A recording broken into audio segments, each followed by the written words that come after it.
2 cops had run this playbook before. Pull over a black woman on a calm block, flex authority, escalate quick, then walk away untouched. She looked easy until guns came out. She didn't fold. She reacted fast. In a heartbeat, the power flipped. What they couldn't imagine, she wasn't regular. She was Delta Force, trained to end threats. They expected tears and fear. They got precision and steel. Now the truth is hunting them. Before we continue, drop where you're watching from and subscribe, because tomorrow's story hits harder. Monica's weathered hands sifted dark soil, feeling each grain. Late sun warmed her shoulders as she worked her backyard beds, breathing in earth and green life. Peace, she fought, years to earn. Behind a modest 2-story in a quiet black neighborhood, her garden became sanctuary. She planted tomatoes at the perfect depth, hearing Grandma's voice. "Not too deep, baby. Roots need balance." Ms. Lorraine, the elderly neighbor, called over the fence, "Those tomatoes thriving, Monica?" "Yes, ma'am," Monica answered, wiping sweat. "Big harvest this summer. I'll bring you some. Promise."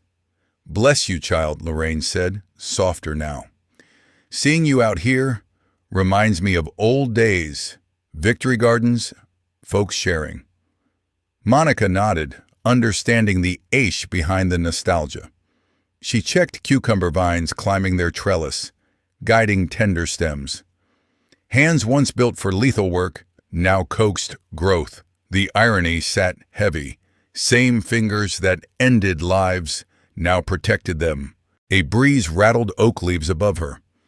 Monica closed her eyes, letting the sound replace memories. No rotor blades, no incoming fire, no screaming radios, just birds, mowers, and kids laughing downstreet. She drank from a bottle and surveyed neat rows and clean paths. Order and discipline remained, military habits repurposed. Now, precision served seedlings, not targets. Her calm looked ordinary, but it wasn't. Her phone buzzed, 2:30 p.m., pickup reminder. Monica gathered tools, returning each to its place in an old toolbox, gifted by her sister years ago before cancer stole her. She cleaned up with exact, efficient motions, muscle memory in every gesture. Gloves off, soil brushed away, hung on the shed hook. Routine grounded her, anchoring her mind in the present. Inside, she scrubbed her hands at the sink until the water ran clear. The house was quiet, fridge humming, clock ticking. Peace like this once felt impossible after years of chaos. Monica caught her reflection in the window, gray threads in dark hair, lines at the eyes, pain and laughter both. Yet her posture stayed straight, controlled, like training refused to release her. She grabbed keys from the hook, house, shed, and her old truck, simple symbols of a new life. The screen door creaked. Monica noted it. Oil the hinge later, like any normal day. Her faded blue pickup waited in the driveway, honest, about age but dependable. She chose it because it was forgettable, nothing tactical, nothing loud. She climbed in, neighborhood quiet at this hour. Down the street, Mr. Ellis watered his lawn and waved. Monica waved back, savoring the normalcy. The truck groaned as she shut the door. Then she rolled toward the high school. Students poured out as she pulled up. She spotted Jada immediately, bright yellow backpack, braids bouncing. Jada grinned and jogged over, sliding into the passenger seat like the world was safe. "Hey, Auntie," Jada said, buckling in. "You smell like dirt again." Monica smirked. "That's honest work, unlike your chemistry test." Jada groaned. "Can we not?" Monica teased her through traffic. "I was thinking spicy chicken stir-fry. Your favorite." Están las... Jada lit up. With snap peas from the garden? Maybe, depending on that test, Monica warned. Jada scrolled messages, protesting she'd studied. Monica laughed, turning onto Maple Street. Then Jada's voice tightened. Auntie, there's a cop behind us. Monica checked the mirror. Too close. Lights flashed. Monica signaled and pulled over smoothly, stopping near an old house 2 blocks from home. Engine off, hands visible on the wheel.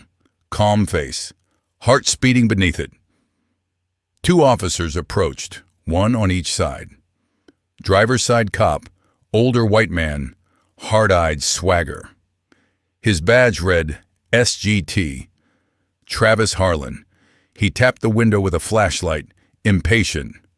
License and registration, Harlan snapped. Monica kept her voice steady. May I ask why I'm being stopped, officer? He leaned closer. I said license and registration. The rookie watched silently. Monica moved slowly toward the glove box. I'm getting my registration now, Harlan sneered. You people always gotta talk. His hand rested near his weapon. Jada quietly started recording. Monica added, My license is in my back pocket. I'm reaching for it. Harlan cut her off. Step out of the vehicle. Aggressive. Sudden. Monica blinked. What's the reason? Reason? Harlan mocked. Suspicious behavior. Possible drug trafficking. Jada spoke up, shaking. We're 2 blocks from home. You followed us 30 seconds. Monica warned. Jada, quiet. Monica asked for a supervisor. Harlan's face darkened. He grabbed her arm. Playing lawyer? Monica's voice dropped low. Take your hands off me. This stop is illegal and you know it. Harlan yanked harder, reaching for his gun. Rourke, get the girl! The younger officer, Evan Rourke, hesitated, moving toward Jada. Jada raised her phone openly. Don't touch her, Monica warned. Harlan shouted, Put that phone down! Jada fired back, trembling, but firm. That's evidence tampering. This is assault. Harlan's rage peaked. He drew his pistol and yelled, She's reaching! A shot cracked the air. Time slowed.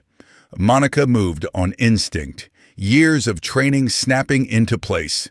She twisted offline, seized Harlan's wrist, struck his elbow, weapon clattering to pavement. Monica flowed out of the truck, using his momentum to flip him hard onto his back. Breath whooshed from him. In one clean motion, his gun was in her hands. Jada, down! She commanded. Another officer rushed around the hood, weapon up. Monica fired 2 precise shots, each into a thigh, disabling without killing. Both men collapsed screaming. Rourke froze, hand hovering near his holster. Don't! Monica warned, voice like iron. Rourke's hand dropped. The whole exchange took seconds. Monica kept her aim steady. Jada, come to me! Stay low! Jada scrambled behind her, shaking. Monica backed them away, scanning rooftops and windows, reading angles and cover. She wasn't the gardener anymore. She was controlled force. Rourke stared, terrified and amazed. What are you? Monica guided Jada behind a parked car. Neighbors peeked out, drawn by gunfire. Monica shouted, Everyone inside, now! Door slammed. Harlan crawled up, blood trickling, screaming into his radio. Officer down! Shots fired! Suspect armed! Sirens wailed faintly. 2 minutes, maybe less. Monica spotted Ms. Lorraine's gate slightly ajar. The old woman always left it unlocked for afternoon walks. When I say run, Monica told Jada, go through Ms. Lorraine's yard. Take the back alley. Don't stop until you reach Pastor Ward's place. Jada nodded, trembling but locked in. Harlan snarled, wobbling to stand. You're dead! You hear me? Monica ignored him and called to Rourke. You saw what really happened. Remember that. Rourke swallowed. Conflict flashing. Run, Monica whispered. They sprinted in sync, Monica shielding Jada with her body. They slipped through the gate as backup units screamed around the corner, tires shrieking, radios blaring. Harlan grabbed the radio. Voice manic. All units, armed suspect fleeing. Black female, late 50s, military trained, ambushed us during a routine stop. Shoot on sight. I repeat, shoot on sight. Rourke watched Harlan rewrite reality in real time. Each sentence worse. Truth burned in Rourke's chest. An unprovoked attack.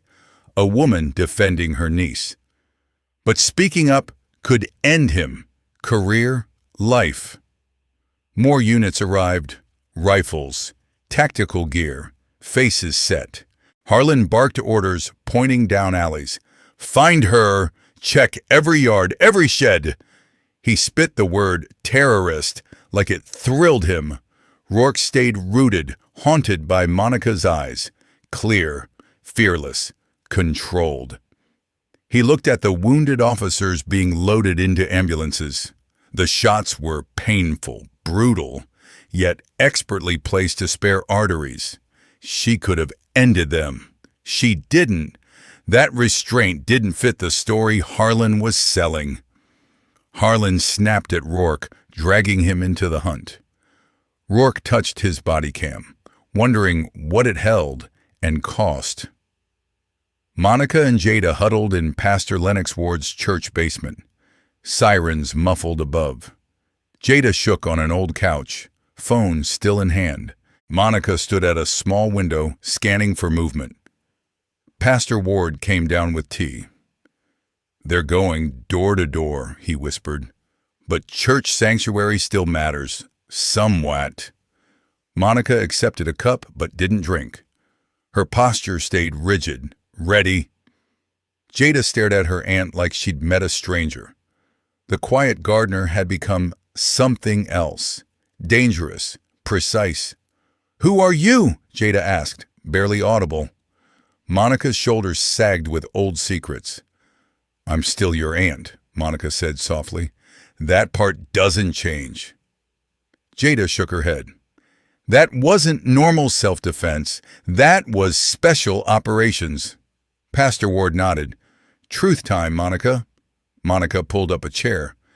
"I served 21 years, she admitted, but not in any unit you can Google." Jada whispered, "Delta Force." Monica's brows lifted. Then she nodded once.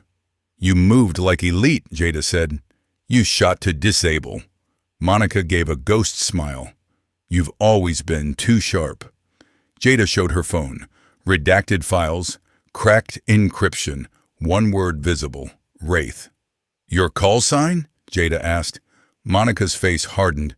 Counter-terror, hostage rescue, places that didn't exist. She rubbed her hands like washing stains away. "I thought I buried all of it." "Why didn't you tell me?" Jada demanded. Monica's voice caught. "To protect you. After your mom died, I promised you normal. No violence, no shadows." Pastor Ward's eyes softened. He'd waited years. Jada scrolled mission dates. Sudan, Yemen, embassy crisis lines. Monica warned, "Some things should stay buried." Jada pushed back. "But you saved people," Monica snapped. "I was a weapon they aimed." "That's why I chose peace," Monica said, gripping Jada's hands. "Why I grow things now." Pastor Ward murmured, "Maybe the Lord preserved your skills for this moment." Monica replied, "I won't go back." Jada raised the phone. "We have video. They're hunting you, lying," Monica paced. "The system protects its own. They'll bury truth deeper than my classified OPS." Jada stared her down. "Then we dig together." Monica hugged her niece, pride and fear colliding. Pastor Ward said quietly, "Truth is a weapon too." Monica felt a familiar readiness stirring. Purpose she denied herself. "Sometimes," Jada whispered, "you fight in daylight." Denise pulled Tiana into a hard hug, whispering, "Breathe. Reverend Amos Price watched with quiet certainty. "Truth cuts deeper than bullets," he said. Denise felt fear and something sharper, resolve. Everything Denise tried to prevent had arrived anyway. Her past exposed, her peaceful life shattered, her niece dragged into corruption's crosshairs. Still, holding Tiana, she sensed readiness returning.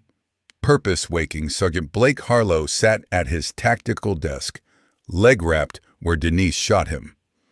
With practiced clicks, he opened body cam files, editing like it was paperwork, not reality he was about to poison.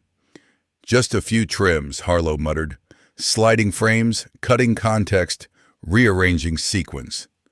On screen, Denise looked aggressive. He looked measured. Officer Nolan Reese stood behind him, stomach twisting. "There," Harlow said, satisfied, exporting the lie. Reese frowned.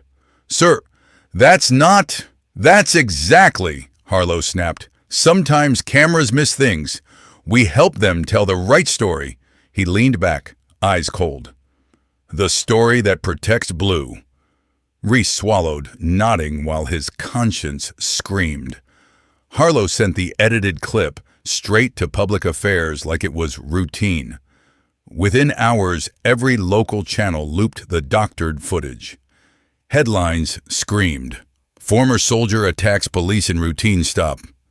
Denise became armed fugitive. "Extremist ties," whispered beneath scrolling banners. The clip hid Tiana entirely, erased the escalation, and shook at convenient moments.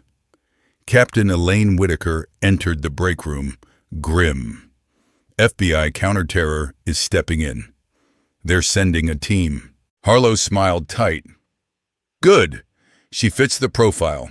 Military training, anti-cop ideology." Reese heard eagerness in his voice, like this was a prize. Like Harlow had wanted a war. At his desk, Reese studied reports. Timestamp gaps, missing dashcam, corrupted files. None matched what he witnessed. Denise defending a kid, shooting to disable, controlling chaos with restraint. An intelligence bulletin pinged Denise's service record, mostly redacted, but decorated, disciplined, not reckless.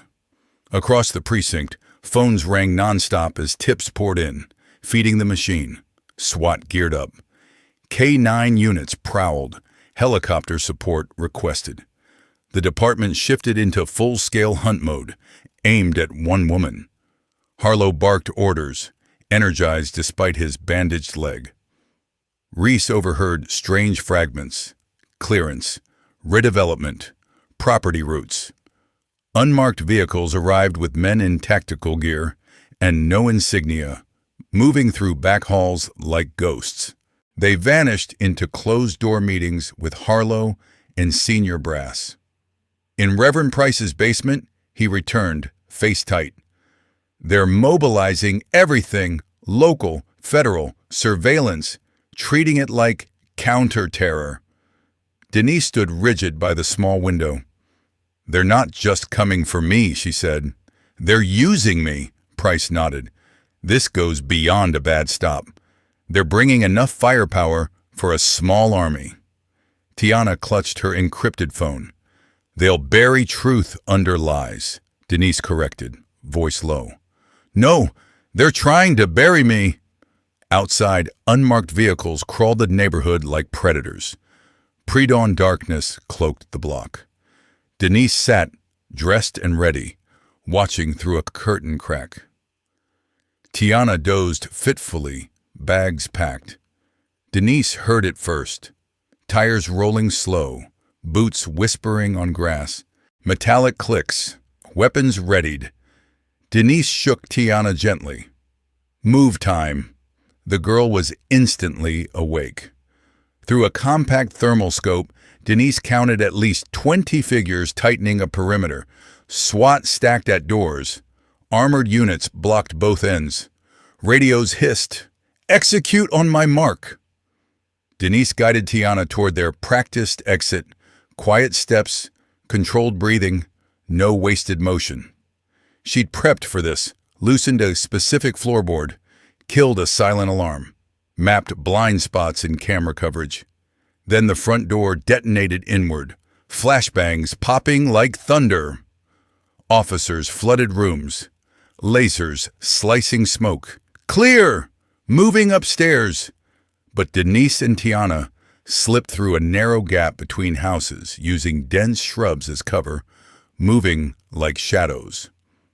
Reese watched from a perimeter car as the team tore through Denise's home, kicking doors, smashing glass, upending furniture. It looked less like policing, more like punishment. "Target not here," a voice barked. "Check basement." Reese noticed a blur between houses, 2 doors down, movement too smooth. His hand hovered over the radio, and he said nothing. More crashes, more yelling. Denise signaled, "Stop, wait, go." Tiana followed perfectly, silent feet on damp grass. They reached the alley as searchlights swept the yard behind them. Denise yanked Tiana behind a rusted dumpster just before a tactical line rushed past. "Spread out," a commander ordered. Reese stepped out, watching neighbors film from porches, kids crying behind curtains. An elderly woman trembled as armed men searched her garden. Reese muttered, "This isn't right." Harlow appeared beside him in gear. "What was that, rookie?" Reese lowered his eyes. "Nothing, sir." Denise and Tiana reached a waypoint, an abandoned garage 3 blocks out. Inside, Denise pulled a hidden pack. Clothes, cash, burner phones. "Where are we going?" Tiana whispered, changing fast. "To an old friend," Denise said. "Someone who lives off-grid." Across town, Darius Knox watched feeds on stacked monitors, wiping traces, planting false trails, keeping escape lanes clean. At sunrise, they approached Darius's safe house, an unremarkable ranch home wrapped in overgrown vegetation. Signal jammers disguised as garden ornaments. Denise warned, "Touch nothing electronic without asking." They slipped through his back gate, avoiding hidden cameras Denise recognized. 3 precise knocks. Darius opened cautiously, then smirked. "Took you long enough, Ghost Knife," Denise exhaled. "Had to improvise." He ushered them inside, triple-locking doors, scanning the street. Tiana stared at the command center, walls of monitors, police frequencies, news loops. "Your place is hardened," Darius finished. He pulled up footage of the raid. "They hit you hard." Denise watched her home being destroyed on screen, jaw tight. "They're scared," she said. "We need to know why." Back at the precinct, Reese filled out the raid report with shaking hands. Images haunted him. Terrified families, violated homes, military-grade force in a residential block, all over a woman defending a child. Darius's fingers flew across keyboards, cracking encryption. "Police grade," he muttered. "But they use standard department protocols. Rookie mistake." Denise stood behind him. "You can break it?" "Already did." He opened files, property records, emails, seizure logs. "Look!" Harlow's unit had targeted specific addresses for 18 months. Denise leaned in. Tiana's eyes scanned fast. "All in black neighborhoods." "Bingo," Darius said, highlighting pins on a map. "Each raid ends with arrests, seizures, voluntary evictions." He pulled another record.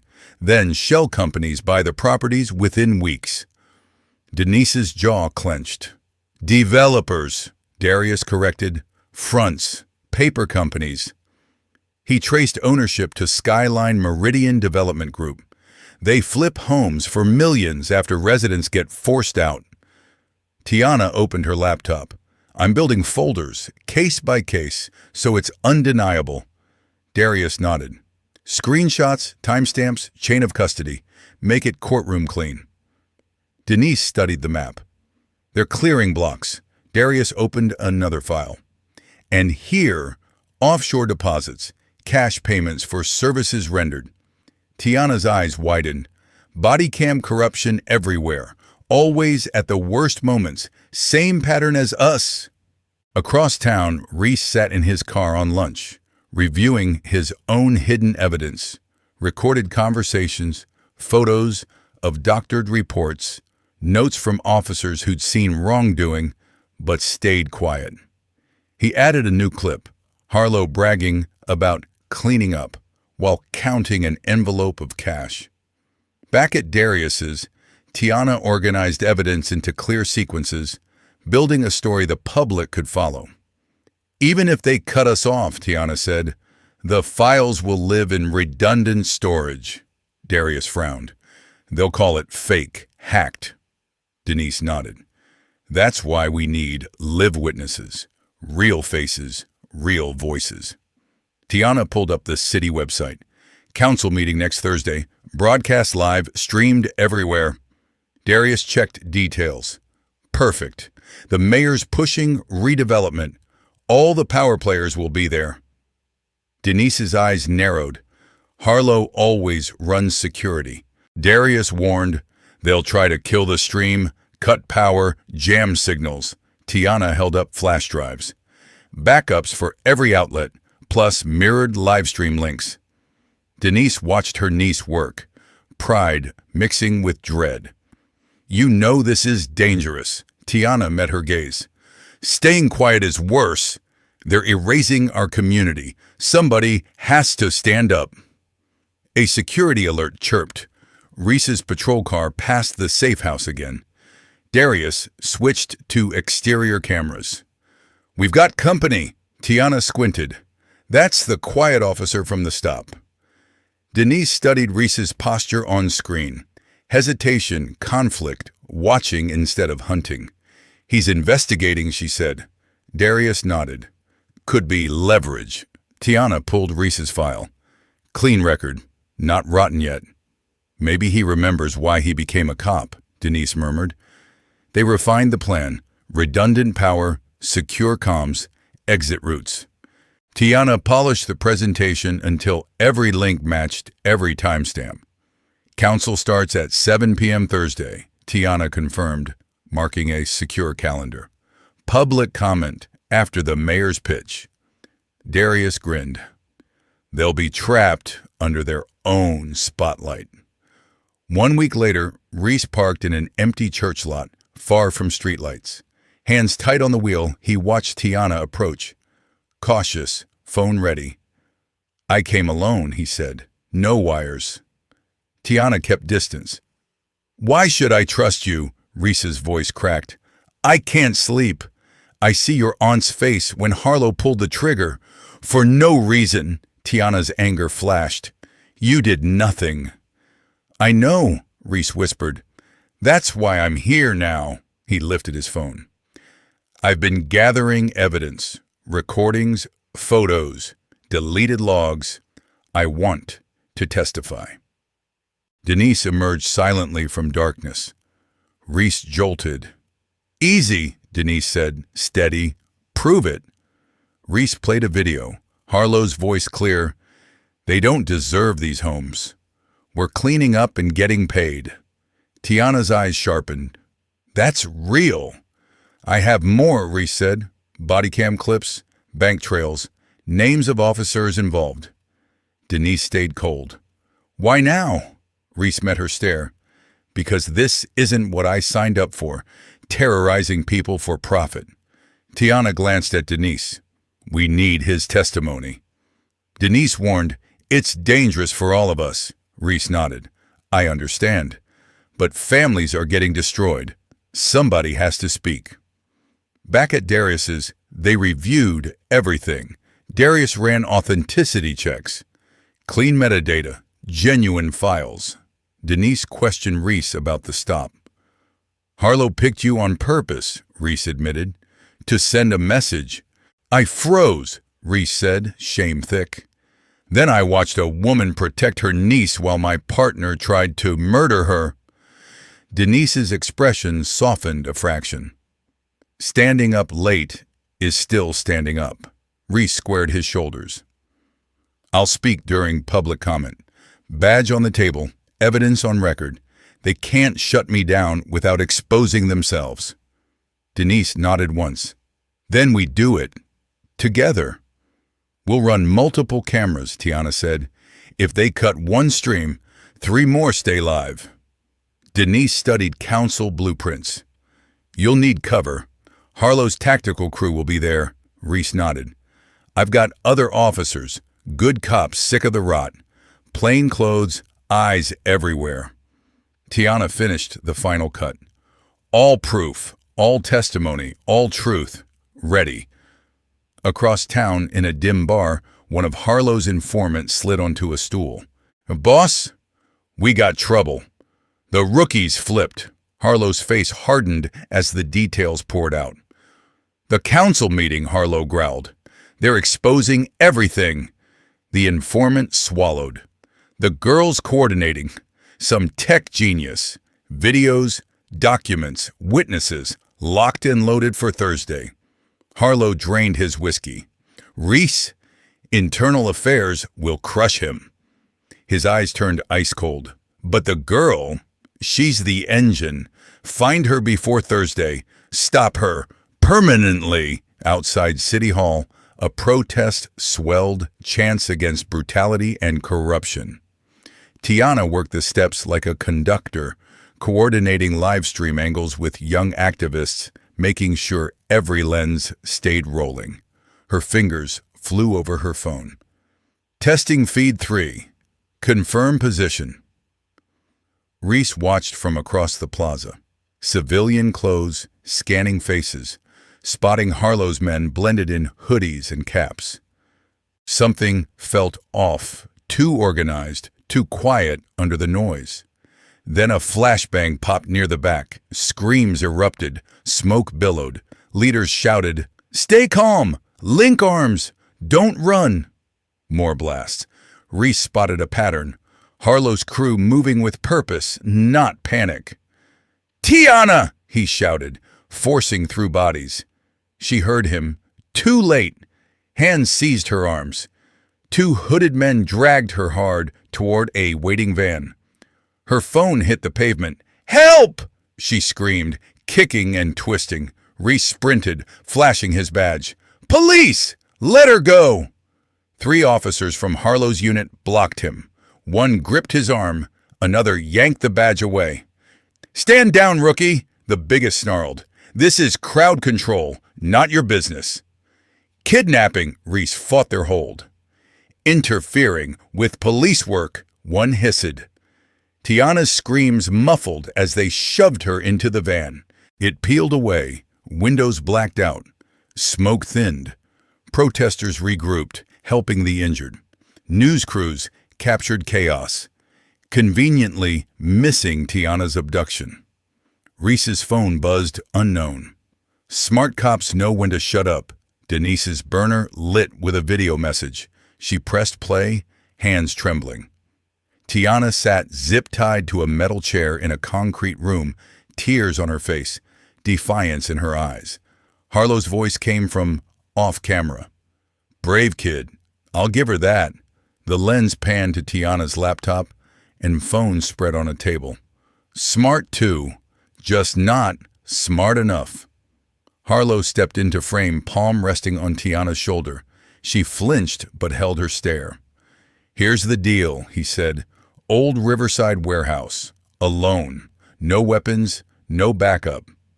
The camera zoomed tight on Tiana. "You've got 1 hour. Call anyone. She dies. Bring anyone. She dies. Miss the deadline. She dies." Tiana shouted, "Don't do it, Aunt Denise!" The video cut. Coordinates followed. Denise's mind snapped into tactical math, angles, exits, risks, then crashed into one truth. This wasn't a mission target. This was her family. Another message arrived. "Tick-tock, ghost knife, your move." In the warehouse, Tiana tested restraints while Harlow paced, checking his watch. 2 men guarded the door, hands near holsters. "She'll come," Harlow said, almost pleased. Delta legend brought down by a teenager. Tiana's voice stayed steady. You don't understand her. Harlow laughed. I understand threats. She's hope, Tiana said. She's justice. Harlow backhanded her, sharp and cruel. Tiana's head snapped aside. She refused to cry out, swallowing pain like fuel. Storm clouds gathered. Thunder rolled as Denise stood in her bedroom, staring at an old footlocker she hadn't opened in a decade. Her phone buzzed. Time's up. Come alone. Denise closed her eyes, remembering Tiana as a baby, tiny fingers wrapped around her late sister's hand, and the promise Denise made in that hospital room. Protect her, no matter what. I'm sorry, baby, Denise whispered. I tried to leave violence behind, but they dragged it home. She unlocked the footlocker, kneeling as familiar gear stared back like accusation. Gun oil and canvas hit her like a memory grenade. The vest, pristine despite years, seemed to judge her. I led raids like that, she murmured. Kicked doors. Never asked who suffered. Guilt crushed down. Families shattered for objectives, children terrified by boots and flashbangs. Now Tiana paid the price for Denise's hiding. I should have been ready, she breathed. A knock interrupted her spiral. Reverend Amos Price's voice carried through the door. Sister Denise, may I come in? It's open, she said, still on the floor beside the locker. He entered quietly, concern softening his usual authority. The open footlocker. Denise's haunted stare. Gear laid out with mechanical precision. I failed her, Denise rasped. I made her vulnerable. Price sat by the bed, leaning forward. You protected her with love. The only way you knew. Denise clenched a tactical glove. Love isn't enough against men like Harlow. Price surprised her. Maybe you stayed sharp for a reason, not just for Tiana? He gestured towards sirens beyond the window. How many families live one stop away from tragedy? The rot runs deeper than one cop, Price said. Denise shook her head. I can't fix the system. I'm trying to save my niece. Price's eyes held firm. You can save more than her. Denise rose, slowly, her military bearing sliding back on like armor. She lifted the vest, weight settling across her shoulders. I swore an oath once, she said. Enemies, foreign and domestic. Some oaths don't expire, Price replied. Denise moved with purpose. Tactical pants, boots, cinched tight, pads strapped, belt loaded with specialized pouches, each piece carrying midnight memories. She checked a sidearm, then paused. They called me Ghost Knife, she told him. Not because I loved killing, because I delivered judgment with precision. Price asked, what does Harlow deserve? Denise clicked a magazine home. He gets one chance to surrender Tiana unharmed. She secured a backup tool at her ankle. If he refuses, he learns why they feared that name. Price's hand settled, heavy, on her shoulder. Do what must be done. But remember, this isn't vengeance. Denise nodded. Justice. Real justice. For Tiana and every victim he created. She fitted an earpiece, eyes hardening. This ends tonight. Harlow and the system he represents. In the mirror, the quiet gardener vanished. A warrior remained, older, calmer, dangerous. Rain turned streets into reflections as Denise moved through the abandoned warehouse district like a shadow. Her radio crackled softly. Reese whispered, East Side cameras looped. 20 minutes till shift change. Denise barely moved her lips. Copy. Reese had chosen his side, feeding intel from inside the corruption, help that could cost him everything. Denise pressed to brick, watching two sloppy guards pass. Loud talk. Careless weapon handling. Not pros, just badge-wearing thugs. Denise waited, then flowed after them. The side door lock surrendered in seconds to her picks, silent as breath. Inside smelled of rust and damp.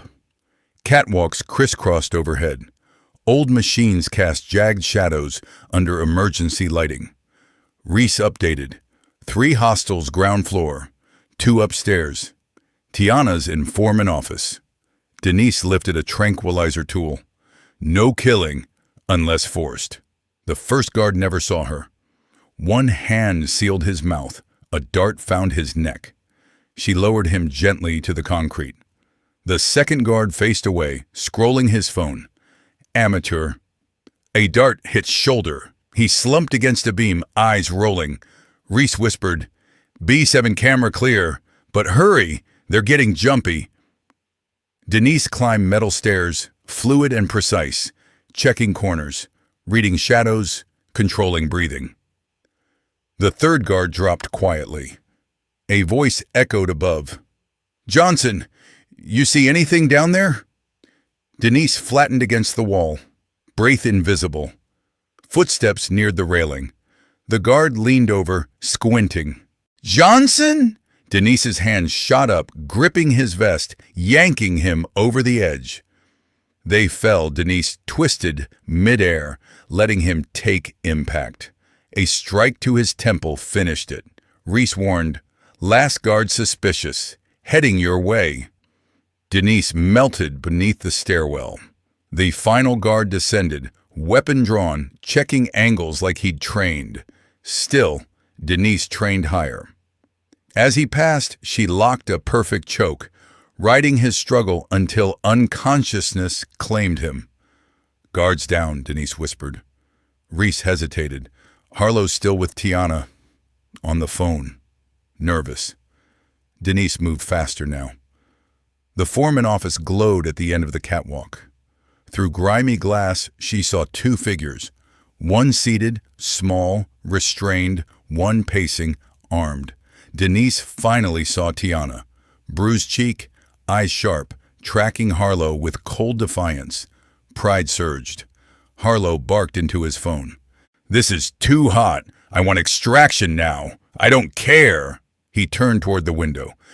Denise ducked low, heart pounding with controlled fury at Tiana's bruise.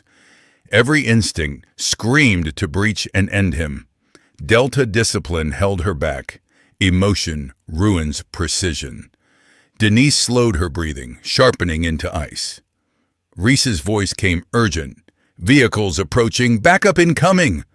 Denise checked her watch, her window shrinking. Inside, Harlow's panic rose. She's not like the others. She's military, professional. Denise murmured, "Too late," and positioned beside the door. She keyed her mic. "Reese, if this turns bad, make sure the truth hits daylight. Everything." Reese replied, firm and shaken, "It won't. You've got this, Commander." Denise allowed a grim half-smile. Time to remind Harlow why they feared Ghost Knife. She set her stance, angle, leverage, cover, then breathed once, steady as stone, ready to breach. Denise eased the lock with handmade picks, tools built from memory of 100 silent entries. The heavy door opened without a whisper. Darkness wrapped the corridor like cloth. Her eyes adapted instantly. Crates and rusted machines formed a maze. Her sound-dampened boots kissed concrete without noise. A guard leaned on a wall, phone glowing. Denise crossed the distance and cut his air quietly. 2 more guards patrolled with lazy flashlight arcs. Denise spotted a broom handle, tested balance, then struck, knees first, breath second, dropping one as her elbow folded the other in half. A third guard turned, startled. Denise hurled the handle to distract, then whipped off her belt, snaring his wrist mid-draw and slamming his face into metal with surgical violence. 3 down, Denise heard voices beyond a door. 3 men joking like it was a game. She grabbed a short length of rebar. Deep breath, center. Then she burst in, fast, decisive. The first man barely rose before rebar cracked collarbone and sternum. The second squared up, trained stance, but Denise moved cleaner, throwing him into shelving that tore loose and buried him. The third drew a knife, slashing wild. Denise caught the arm, twisted into a lock, slammed him into a mounted extinguisher, then ended the fight with a brutal strike that dropped him cold. A cut above her eye bled. She ignored it. On a security monitor, she spotted Tiana, caged, restrained 2 floors up, west side. Denise moved again, neutralizing 2 more guards like a whisper. Each takedown was textbook. Pressure, angle, silence. She reached the storage zone, heavy metal cage in the next room. Tiana sat, handcuffed, bruised, eyes blazing when she saw Denise. Denise picked the industrial lock in seconds. The door creaked open. Then overhead lights snapped off. Emergency red glow bled across the room. Slow applause echoed. A spotlight snapped on. Harlow stepped from shadow, pistol steady on Denise's chest. "Impressive, Commander," he said, smiling thin. "But you brought fists to a gunfight." Denise shifted between him and Tiana. "I brought justice." Silence stretched tight. Harlow's finger tightened. The first shot cracked. Denise rolled behind crates as bullets chewed wood. Gunpowder stung the air. Harlow advanced, taunting, "You can't hide forever." Denise's eyes mapped angles, exits, cover. A heavy wrench lay near her boot. She grabbed it, then hurled it left. It smashed shelving with a clang. Harlow flinched, exactly as planned. Denise exploded from cover, closed distance in 3 steps, locked his gun wrist, twisted hard, weapon clattering away. Harlow swung a haymaker. She slipped it and punched his breath out, clean. He fought dirty, knee up, fingers toward eyes.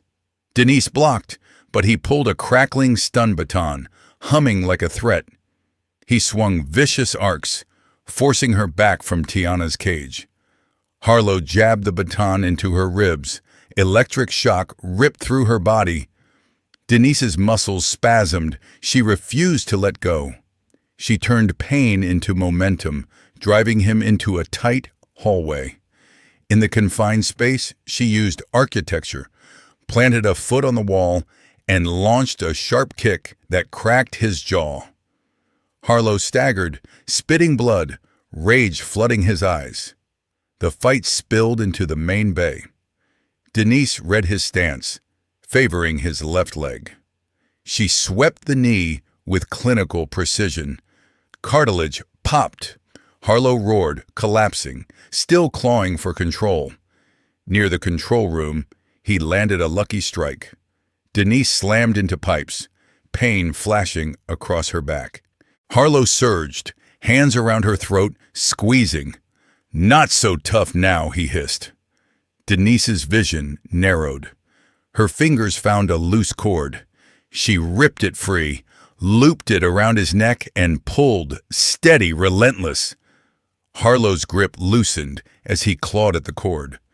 Denise held pressure, enough to end him if she chose. Revenge tempted. Justice restrained her. She released at the edge of blackout. Harlow collapsed, wheezing, face mottled, alive and terrified.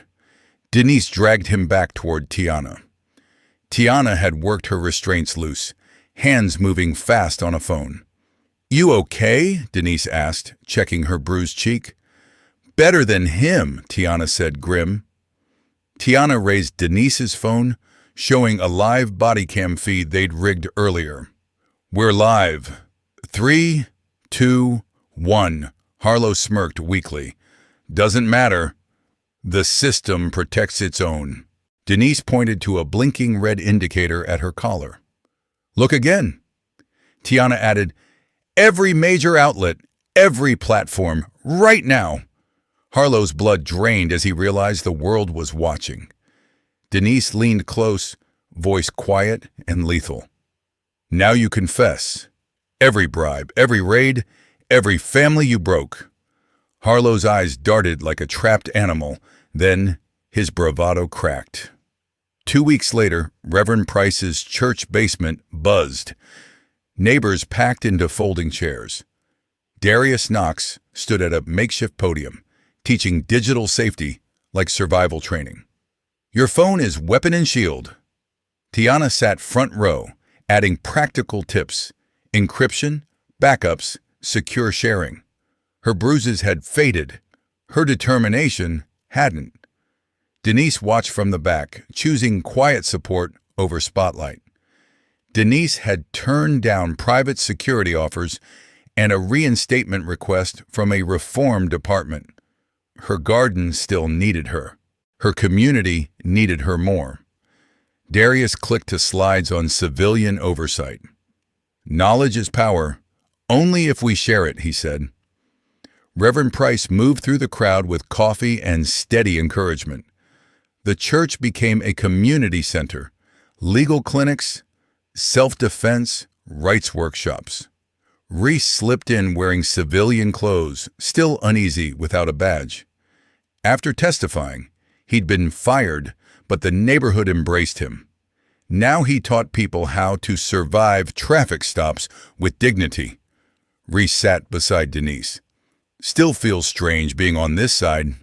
Denise asked, good strange or bad strange? Reese breathed out. Good, real good. I'm finally protecting people. The workshop broke into small groups. People who once avoided each other now leaned close, trading strategies and support. Darius joined Denise, voice low. 4 more neighborhoods asked for this. Let it spread, Denise replied. The more people know, the harder it is to bury truth. Through basement windows, a crowd gathered outside for a rally. Hand-painted signs propped against cars. Tiana bounded over, laptop under her arm. Livestream setup is ready. We'll broadcast everything. Show what real community power looks like. Denise squeezed her shoulder, pride swelling in her chest. Tiana had built a youth media collective, teaching kids to document safely, protect files, and speak clearly. Reverend Price passed by. Denise asked, how many people today? He smiled. More than ever. Not just our block, Price said. Folks from across the city. Denise corrected softly, we're not done. Outside, families set chairs, shared food. Kids played while adults planned watches and aid. Reese helped set up sound and camera angles, teaching people what to film and how to stay safe. Darius murmured to Denise, this victory is slower than combat, but deeper. Denise nodded, watching fear turn to strength. Tiana's voice tested the speakers. Check. 1, 2. Can everyone hear me? Cheers rose. Warm sun hit Denise's face as she stepped outside, thinking of her garden, tomatoes, nearly ready. Reverend Price took the mic. We gather not just to remember, but to build. Look around. This is justice. This is community. Denise scanned familiar faces, now shining with purpose and possibility. Spring returned. Denise worked fresh soil around tomato plants. The garden doubled, raised beds packed with kale, peppers, basil, squash. Next door, Tiana's voice carried from the community center. Your phone is your first line of defense, Tiana taught, but your community is your strongest shield. Denise smiled, then felt an old tremor in her hands, a ghost of war rising with memory. She breathed into the present. Cool soil, birds, familiar traffic. Tiana appeared at the fence, concern sharp. You good, Aunt Denise? Denise managed a smile. Just gardening ghosts. How's class? Great. De-escalation drills today, Tiana said. Want to demonstrate? Denise shook her head gently. You've got it. These tomatoes won't plant themselves. Tiana nodded, respecting her healing boundaries. A young voice called from the sidewalk, Darren, one of Tiana's students, carrying fresh vegetables. My mom sent these, said we learn from the best. Denise accepted the bag, touched. Victory gardens now dotted the neighborhood, small independence in every yard. Denise praised the beans. Darren grinned. Tiana's showing us how to share extras on the community app, like a virtual market. Denise watched him hurry back, warmth spreading through her chest. Healing looked like this. New roots grown from old pain. She returned to planting, enjoying the steady rhythm of care and patience. Some days were harder. Helicopters, backfires, raised voices still tugged at reflexes. But the garden steadied her. Tiana's teens packed up nearby, balancing vigilance with joy, something Denise still practiced. Denise's phone buzzed unknown. She almost ignored it, then answered. A woman's voice, controlled and urgent. Is this Commander Vance? Denise Vance? We need help in Detroit. It's happening again. Denise stood slowly, surveying her beds, tomatoes needing stakes, peppers flowering. Why me? She asked, though she already knew. Because you didn't just fight, the woman said. You rebuilt. Denise looked up at a bright sky. A year ago, she wanted only to disappear. Now she understood peace wasn't isolation. It was protection shared. A small, certain smile crossed her face. Tell me everything. Tiana's voice drifted over the fence, strong and steady. Denise glanced back at her garden, then forward at the wider world. The work could grow beyond one neighborhood. The roots were ready. Denise exhaled, feeling the weight of her past settle into something usable. Not a curse, an instrument, not a hiding place, an oath. She pocketed the phone and washed soil from her hands. Across the street, neighbors chatted, traded produce, and planned workshops. The same block that once felt hunted now felt organized. Denise listened, measuring the quiet strength they'd built together. Tiana stepped outside, meeting Denise's eyes. No fear there, only purpose. Denise nodded once, and Tiana understood. The fight for truth didn't end in one warehouse. It spread. The wind rustled oak leaves like a soft promise. Denise glanced at the garden beds one last time, then toward the community center where kids learned to protect each other with knowledge. She'd left war behind until war came looking for them. Now she chose a different battlefield. Daylight, neighbors, cameras, courts, and community. Justice wasn't a strike, it was a rebuild. Denise's phone buzzed again, details incoming. She tightened her grip, feeling calm settle in.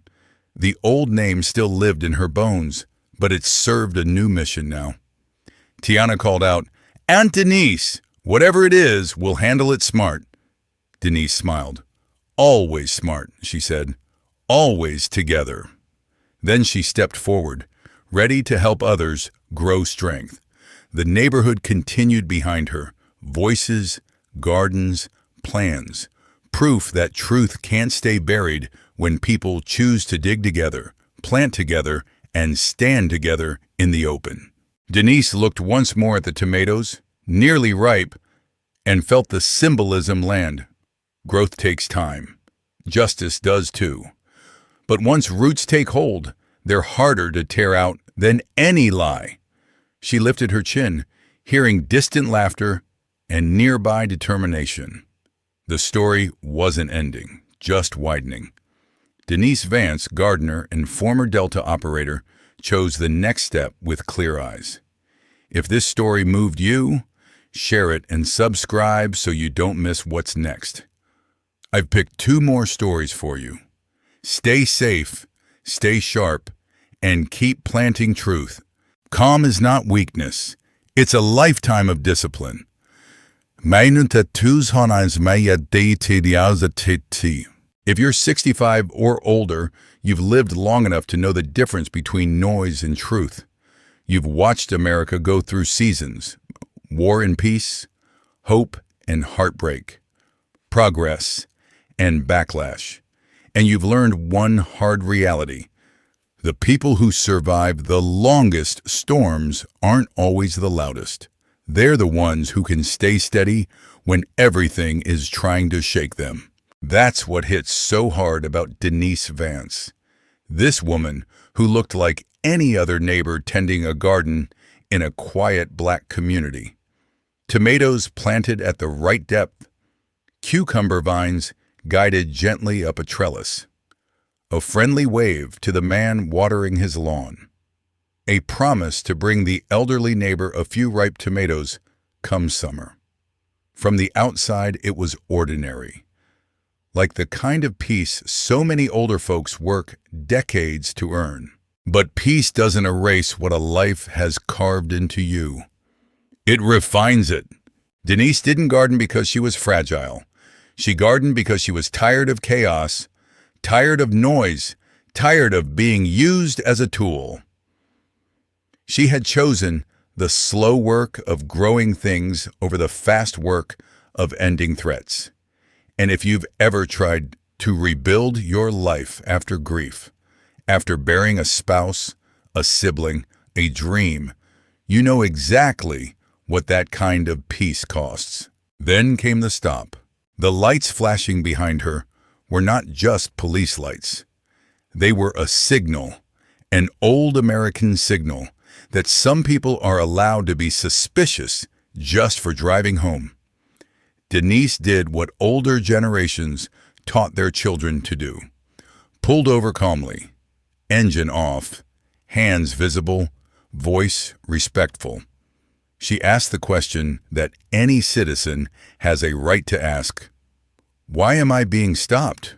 And the answer was the same ugly answer some of you have seen for years. Because they could. The older officer, Sergeant Harlow, didn't come up to serve and protect. He came up to dominate. He came with a tone, with that swagger that says, "I'm in charge because I say I'm in charge." He barked commands. He reached for escalation like it was routine. He tossed out a wild accusation, drug trafficking, like a match thrown into dry grass.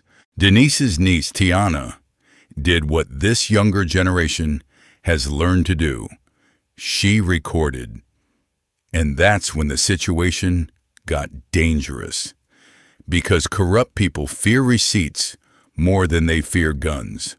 Harlow didn't want truth. He wanted control. Then came the moment that changed everything. Harlow fired first, and Denise reacted. But here's the lesson. This is important. Denise didn't react like someone thirsty for violence. She reacted like someone trained to end threats with restraint. She moved fast, yes. Precise, yes. But she didn't shoot to kill. She shot to disable.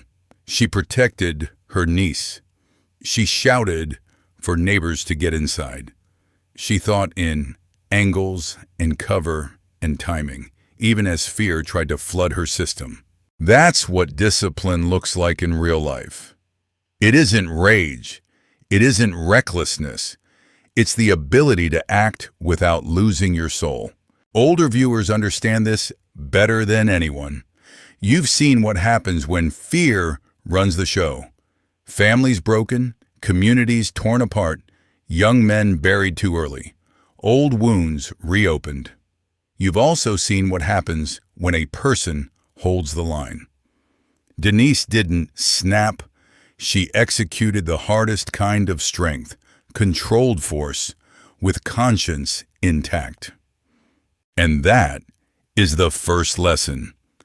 Your calm can be your greatest power, not the calm of denial, the calm of training, of wisdom, of decades lived, the kind of calm that knows when to speak softly and when to stand firm. Truth doesn't win by accident. It wins by preparation and community. In your lifetime, You've probably heard the phrase, "the truth will come out." But if you've watched the world closely, you know that isn't always true. Sometimes the truth gets buried under paperwork, under politics, under somebody's badge or title. And if nobody fights for it, it stays buried. That's why the second lesson matters so much. Truth needs a system of its own. Denise and Tiana didn't just survive a violent stop. They faced what came next, the machine. The fast-moving, well-funded, well-practiced machine that protects its own. Within hours, Harlow was already doing what corrupt men do best, rewriting reality, editing body cam footage, cutting context, exporting lies like it was just paperwork. And if you've lived through enough decades, you know how that story usually ends. The wrong person becomes the headline villain. The real wrongdoing becomes a footnote. The public gets fed a neat narrative, while families live with the mess forever. But this time, the story hit a wall. Evidence multiplied. Tiana had video. Darius Knox had the technical skill to preserve it. Reese, the hesitant officer, had a conscience that finally woke up. Reverend Price had a basement, a network, a sense of moral gravity, and the neighborhood had eyes, cameras, and something older Americans recognize instantly: a community learning to link arms. That's the turning point in this story. Not the gunfight, not the warehouse. The turning point was a group of ordinary people deciding they were done being picked off one by one. If you've ever watched neighbors come together after a hurricane, a factory closure, or a tragedy on your street, you know how powerful that is. People start sharing information. They start checking on each other.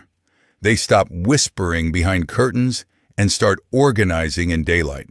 They did it with practical tools: backups, mirrored live streams, timestamps, witness testimony, chain of custody. In other words, they turned truth into something that could stand up in court and survive on the internet at the same time. And notice what else happened. The fight shifted out of the shadows. Harlow tried to keep everything off the books. Denise and Tiana dragged it into a public meeting, into a live broadcast, into a space where bullies can't thrive as easily. That's why Harlow panicked. That's why he kidnapped Tiana. Because corrupt systems don't fear complaints, they fear exposure. Here's what older viewers should take from that. Community isn't just comfort, it's protection. A garden can be a sanctuary, yes. A church basement can be refuge, yes. But when people combine faith, technology, and courage, truth gets harder to erase. That's the second lesson. If you want justice, you can't rely on hope alone.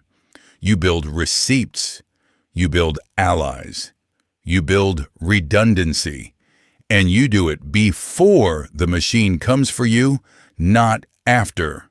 In later life, your past can become a tool, not a prison. By the time you're in your mid-60s or older, you've carried enough history to fill a library. Some of it makes you proud. Some of it still stings. Some of it is the kind of thing you don't talk about at family dinners. Denise carried that kind of history. She wasn't just a woman with skills. She was a woman with regrets about doors kicked in, raids led, families terrified in the name of objectives. And that's a powerful detail because it tells the truth about aging that younger people don't always grasp.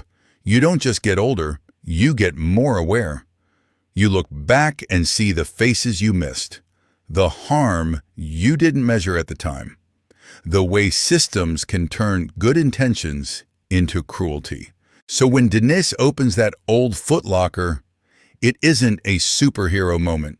It's a reckoning. She isn't excited to return to violence. She's grieving that she has to. She's weighing the promise she made to her sister. She's looking at her niece and realizing hiding didn't save them. It only delayed the collision. And then she does something older Americans understand deeply. She chooses purpose over comfort. That doesn't mean she becomes reckless. It means she becomes honest. She admits what she was. She claims what she still is. And she decides to use her skills differently, not to disappear into silence, but to protect people in daylight. That's the real transformation in this story. Denise stops running from her past and starts converting it into service. Instead of vanishing, she helps build workshops, legal clinics, digital safety training, rights education. She turns survival into a curriculum. She turns pain into structure. She turns a neighborhood once hunted into a neighborhood organized. If you've ever reinvented yourself after retirement, after illness, after losing someone you loved, you know that feeling. The strange moment when life asks, "Are you done? Or are you still called?" Denise's answer is the answer many older Americans eventually learn to give. "I'm not done." And she does it without pretending the scars don't exist. She still flinches at helicopters. She still gets gardening ghosts. Healing doesn't mean forgetting. It means choosing how to live with what you remember. So here's the third lesson. In your later years, your legacy isn't just what you survived, it's what you rebuild. You might not be able to fix every broken system, but you can strengthen the people around you. You can teach the next generation how to stand tall, stay safe, and document the truth. You can plant something that outlasts fear. That's why the image of the tomatoes matters so much. They're almost ripe. They symbolize time, patience, and stubborn life. Justice works the same way. It's slow. It needs tending. But once roots take hold, it becomes harder to rip out than any lie. Denise didn't become a hero because she fought. She became a hero because she returned to the garden and made that garden part of a bigger mission: community protection, truth in daylight, and a future with fewer funerals. Before you go, I want to hear from you, especially those of you who've lived long enough to see America change more than once. If you were in Denise's shoes, would you have stayed quiet to protect your peace? Or would you have stepped back into the fight to protect your community? And what do you think matters more today? Training, courage, or neighbors standing together with the truth on camera? Drop your thoughts in the comments. Hit the like button. If this story moved you, and subscribe so you don't miss the next episode, because the next one goes even deeper. Nej, wat is hier de war?